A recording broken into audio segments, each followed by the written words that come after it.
Hello, fellow learners and IT enthusiasts. It is an exciting day as we resume our series question and answer series, set 51, right?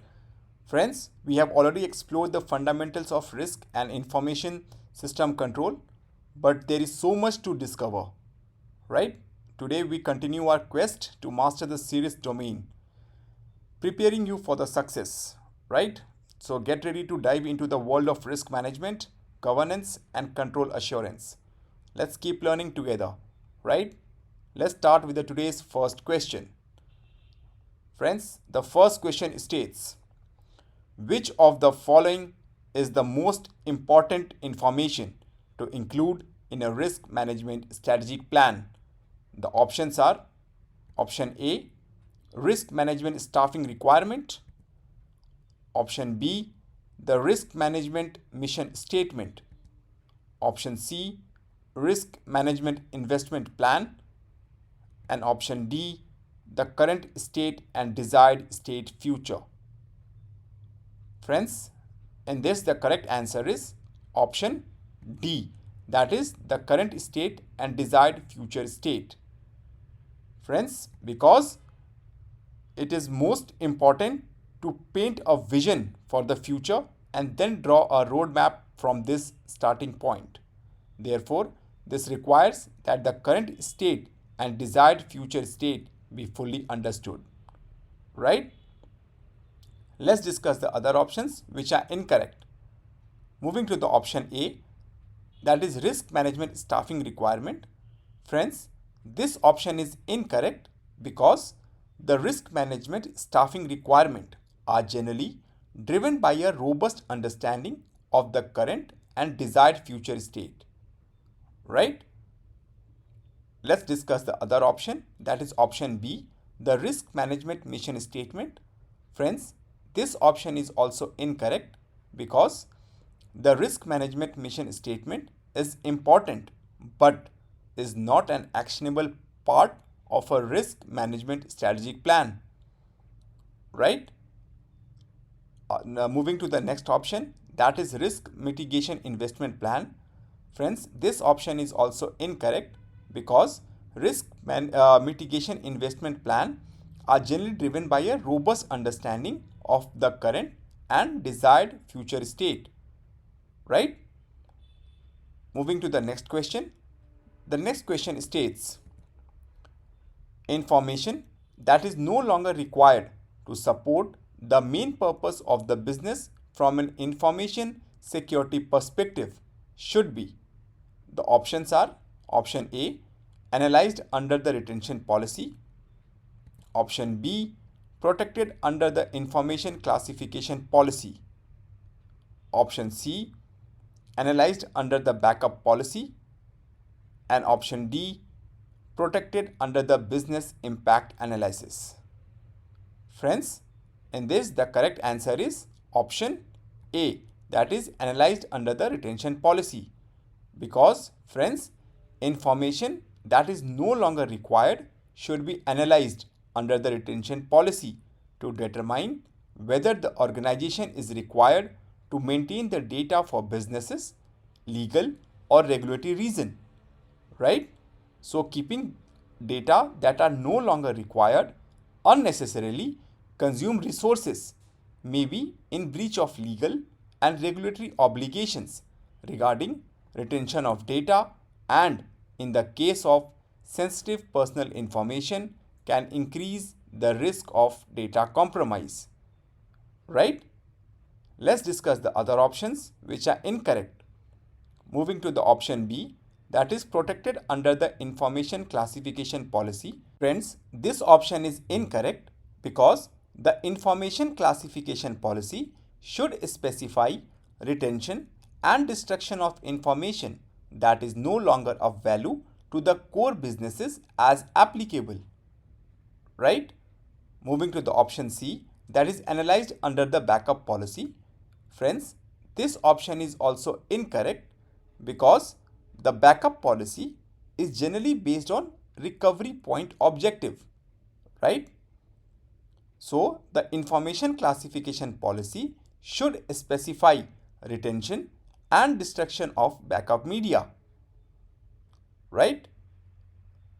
Friends, moving to the option D, that is protected under the business impact analysis.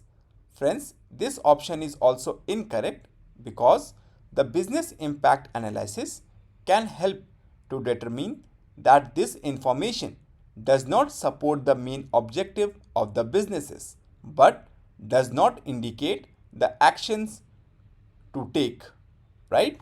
That's why the option A is correct. Moving to the next question. The next question states, what is the most effective method to evaluate the potential impact of legal, regulatory, and contractual requirement on business objectives? The options are option A, compliance oriented gap analysis, option B, interview with the business process stakeholders, option C, a mapping of compliance requirement to policies and procedures, and option D, a compliance oriented business impact analysis. Friends, in this the correct answer is option D, that is a compliance oriented business impact analysis, because friends, a compliance oriented business impact analysis will identify all of the compliance requirement to which the enterprise has to align and their impact on the business objectives and activities. Right? Let's discuss the other options which are incorrect. Coming to the option A, that is compliance oriented gap analysis. Friends, this option is incorrect because the gap analysis will only identify the gaps in compliance to current requirement and will not identify impact to the business objectives or activities. Right? Moving to the option B, that is interview with the business process stakeholders. This option is also incorrect because interview with the key business process stakeholders will identify business objectives but will not necessarily account for the compliance requirement that must be met. Right? Moving to the option C, which states that a mapping of compliance requirement to policies and procedures. Friends, this option is also incorrect because mapping requirement to policies and procedures will identify how compliance is being achieved but will not identify business impact. Right? Moving to the next question. The next question states, which of the following is the primary reason that a risk practitioner determine the security boundary prior to the conducting a risk assessment? The options are option A, to determine which laws and regulation apply, option B, to determine the scope of the risk assessment, option C, to determine the business owner of the system, and option D, to decide between conducting a qualitative or quantitative analysis.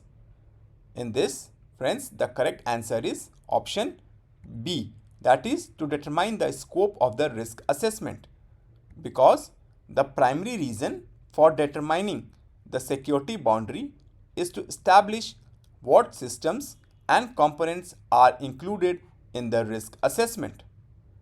Right? Let's discuss the other options which are incorrect. Coming to the option A, which states to determine which laws and regulations apply. Friends, this option is incorrect because the risk assessment itself will take into account the laws and regulations that apply. Right?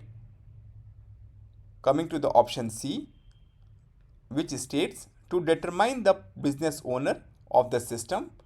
Friends, this option is also incorrect because determining the business owners is a reason for determining the security boundary but is secondary to determining the scope. Right? Moving to the next, that is to decide between conducting a quantitative or qualitative analysis? This option is also incorrect because the security boundary should not be a primary factor in deciding between conducting a quantitative or qualitative risk analysis. Right? Friends, here we come to the end of series set 51.